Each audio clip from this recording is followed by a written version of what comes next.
कान खोलो। हाँ अब देखो मेरी तरफ। भैया मैं ये कह रहा हूं जितने रोने वाले सब हत्यारे होते हैं। अब गुरुजी ऐसा कैसे हो सकता है? ठीक है ना, आइए। मैं प्रसन्न हूं, आप भी प्रसन्न हो, अभी हो कि नहीं? ठीक। प्रवचन प्रारंभ होते ही हमने बसंत से प्रश्न किया था, किसी घर में किसी का मृत्यु हो जाए उसके द्वारे पर तुम कैसे जाओगे? हंस के जाओगे कि चेहरा बनाओगे? बनाओगे ना, उदास होगे ना। ओहो, तुम्हारी जेब भरी थी पैसों से, बड़े आनंद के साथ थे। वे जितने रो रहे थे उन्हें देखते ही तुम्हारे मन में एकदम भाव उदास हो गया। वो इनके सामने हम हंस भी नहीं सकते हैं क्योंकि बेचारे रो रहे हैं, दुखी लोग हैं। उन दुखियों को देख करके तुम सुखी जैसे आदमी को भी चेहरा बनाना पड़ गया। तुम्हारी प्रसन्नता की हत्या हुई कि नहीं हुई? बोलिए अब, बोल मित्र बोल। है हुई ना? अभी जैन दर्शन को समझना पड़ेगा। जगत के लोग तलवार ले किसी गले को उतारने को हिंसा बोलते हैं। जैन दर्शन कहता है कि हिंसा के भाव करना भी हिंसा ही है।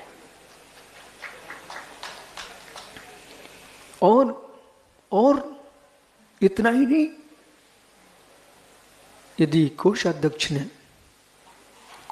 ने अपनी पत्नी को डांटा है, अपनी पत्नी को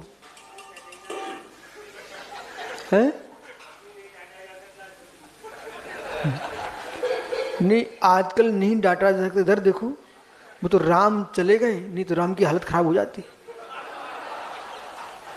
आज के राम होते ना तो सीता को जंगल नहीं भेज पाते। ओहो, नहीं भेज पाते। तुम जैसा इतना लंबा आदमी कितना घबरा के खड़ा हुआ है, मतलब पत्नी का नाम सुनते बेचारा कहता नहीं डांट सकते। कोई बात नहीं, नहीं डांट सकते हो, लेकिन डांटने के भाव तो आते हैं, आते हैं। मित्र तुम नहीं डांट रहे हो तो जेल के चक्कर में नहीं डांट पा रहे हो, लेकिन विषय ये है कोषाध्यक्ष जी, यदि आपको मन में भी भाव आ रहे हैं तो आपने अपनी विशुद्धि की हत्या की कि नहीं की? हत्यारे कहलाए कि नहीं कहलाए? बहुत बढ़िया, कम से कम कितना अच्छा आदमी स्वीकार तो कर रहा है। हे मित्र, तो जो व्यक्ति रो रहा था, ईमानदारी भाई बैठना नहीं,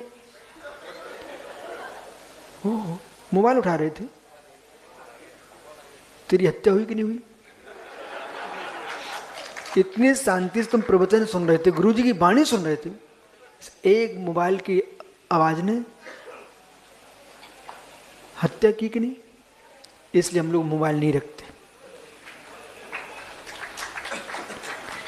मोबाइल रखने वाला कभी कभी सत्य नहीं बोल पाता।